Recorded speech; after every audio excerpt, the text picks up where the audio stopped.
Welcome back. You're watching Network Africa here on Channels Television. Remember, you can read up more on our top stories on our website, www.channelstv.com. You can also watch us on any of our mobile devices by logging on to m.channelstv.com.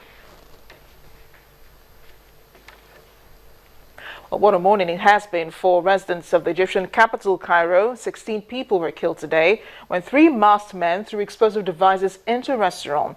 The blaze broke out at 6:30 local time, leaving people with a chance to escape, more because the narrow entrance way was the only way out. Witnesses at the scene said they saw 2 men fleeing on motorbikes. Other witnesses said firefighters were not quick to enter the building because they did not know anyone was trapped inside. Many of the victims died from burns or the effects of inhaling smoke. Let's get more now from the story from the VOA's Heather Murdoch, who joins us from Cairo. Heather, thanks for staying with us on the program. Now, understandably, investigations are ongoing at the scene of the attack, but are investigators really considering eyewitness reports about the attackers and how they went about this hideous act? Yes, there are people on the scene, and a few different pictures have emerged and available through security sources that generally don't use their names. Different stories have emerged that there were 2 guys, that there were 3 guys. There was also a question about whether these guys were customers that were refused entry to the club earlier or had some kind of dispute with the club workers, or if they were employees of the club attacking it.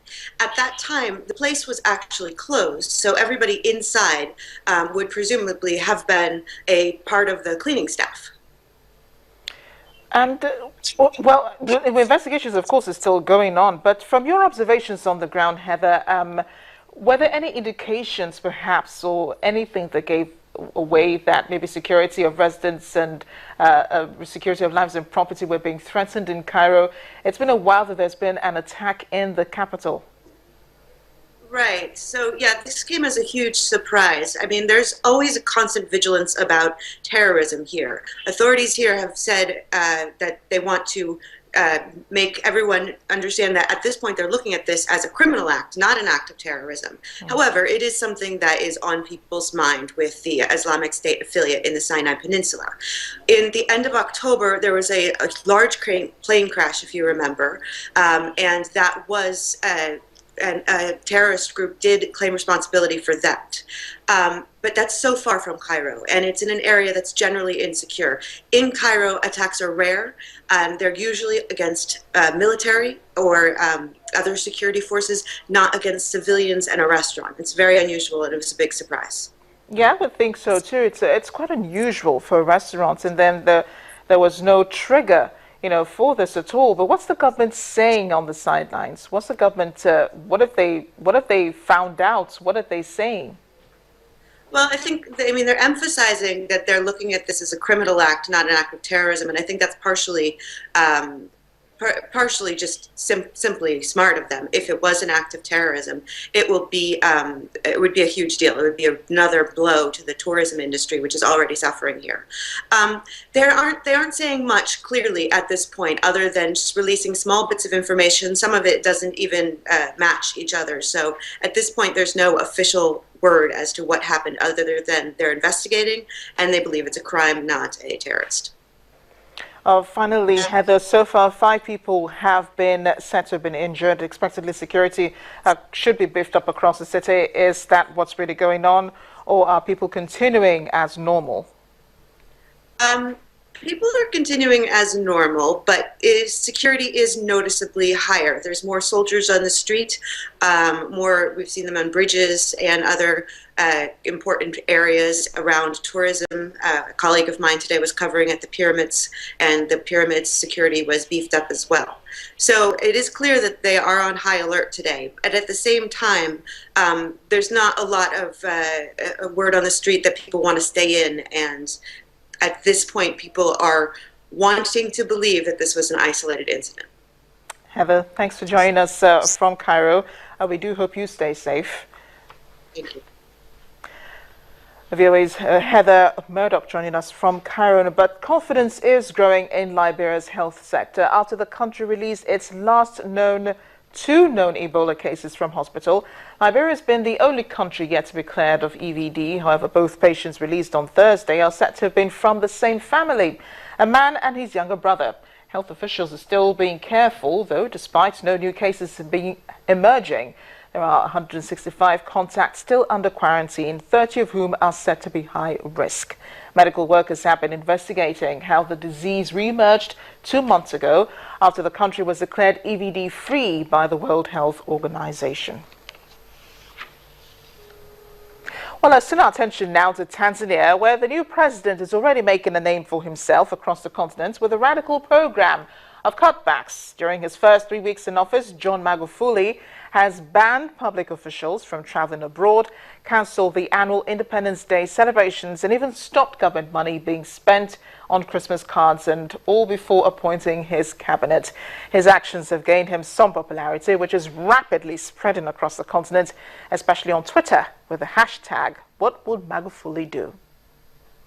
Tanzania's newly elected president, John Magufuli's campaign slogan was Hapa Kazi Tu, which means work and nothing else. In his first few weeks in office, Magufuli has hit the ground running. He has pledged zero tolerance for corruption and said he will take personal charge of a new anti-graft drive.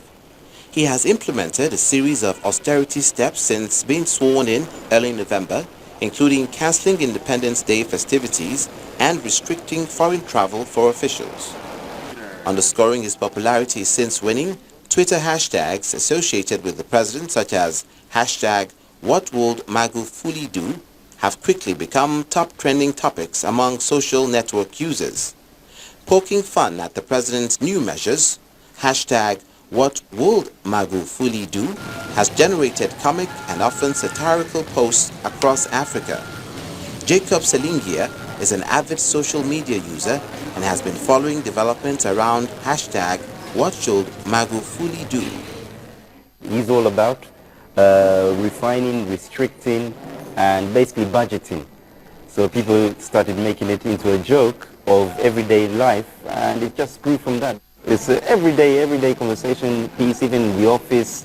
You know, let's say tea bags have run out, and somebody go, "What would Magufuli do?" You know, yeah, let's just get water, carry on with work.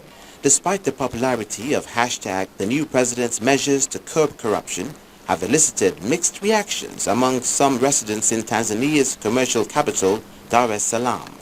I have some reservation. We're just trying to figure out, is this a political stunt or will he continue to do this as time goes on? Because as we're speaking, it's, if I'm not mistaken, it's 23 days since he took office. So it's about 3 weeks. So will he go with the same pace as which he started with? I think it's a welcome change. I think if anything, we would hope that he continues in the same way. And that he just ensures that, you know, at the same time as he makes all these decisions, because the president in Tanzania does have a lot of power, that he observes the rule of law and that he doesn't forget to uphold people's human rights while he's at it. For many Tanzanians keenly watching the new government, the question now is, what will Magufuli do next? Coming up on Network Africa, it is one man's mission to make his voice heard and innovations recognized in the tech world. It's Tech Trends Friday today, so stay with us.